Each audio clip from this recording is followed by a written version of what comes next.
Hello, good people. Today is Small Business Saturday. I'm Sharea Farmer, and I am the owner of RS Counseling and Wellness Center.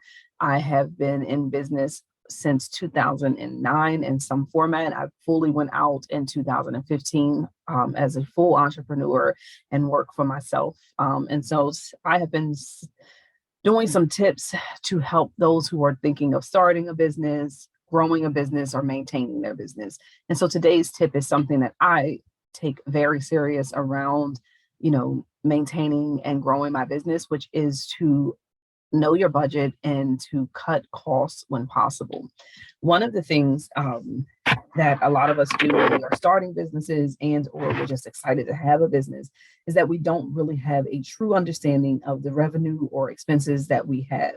And as a result, sometimes we go overboard and we don't really know what we are making related to what we are putting out. And so I'm going to give you some quick tips.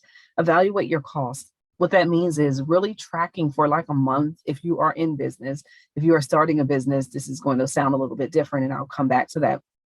But if you're in business, evaluate your costs for about a month. How much are you putting out for what you're at versus what you're really receiving? And really looking at where can you trim costs so that you can make better profit to invest in your business. So my first 3 years, I did something that I was privileged to be able to do just because my husband was still working full time, and I felt like it was really important for me to do for the first couple years, which was I put aside more than 10% of everything that I made. And that's not including my tithes and all those things, but that was just putting aside money for us to be able to grow a savings. And so really what that meant was I needed to trim all costs so that I could afford the rent. I could afford to do payments for contractors. I can afford to do a number of different things. But the way I got to that was really about evaluating how much I was going to be bringing in, but also how much I was going to be putting out each month. And then adjusting and being flexible, knowing that some months might be a little more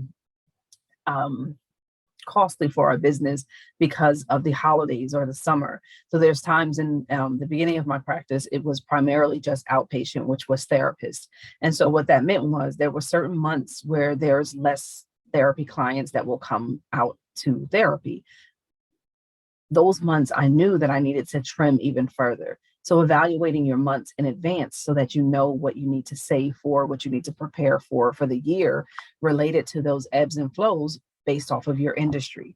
And so knowing that allowed me to be able to have a surplus by the time those months came, that it wouldn't be able to impact me in terms of losing any revenue or, having to dip into additional revenue because we were already ahead of the game. Right. And so that was something as simple as evaluating, trimming, and then putting and investing towards the future. So a lot of times when we're starting our businesses, especially those who are doing it while running a full-time job or having a full-time job, it can become real easy to see the income that you're making as expendable, being able to use it right away, when in reality, you may need to learn how to invest so that you can make your product even more affordable in order for you to make more profit, depending on what type of product you're selling. And or if it's a service, being able to know what those ebbs and flows around how many clients you need each month versus how much you will charge to be able to save and save as well as trim back on some of the costs related to rent, related to employees and or staff. Making sure that you're able to evaluate all those things in advance is always going to be helpful. And for those who are starting a business, really you're going to be doing projections. You're going to be thinking about what the cost of things are versus how much you have.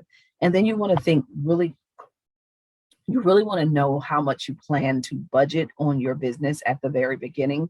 Many people start businesses without a budget, and as a result, they end up just dishing out money. And then when they start making profit, it's like, oh my God, I'm making all this money. I'm so excited.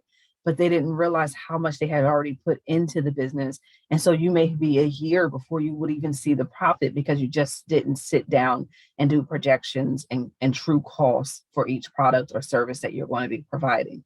And so I'm going to suggest that as you are thinking about growing or starting your business, that you evaluate your cost and be as mindful to trimming that cost as possible so that you can start to invest in your business for its future growth and impact.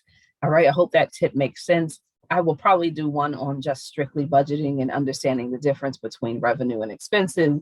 But for now, this is just about evaluating, cutting, and trimming down your expenses so that you can invest and grow as I hope you will. All right. Be well.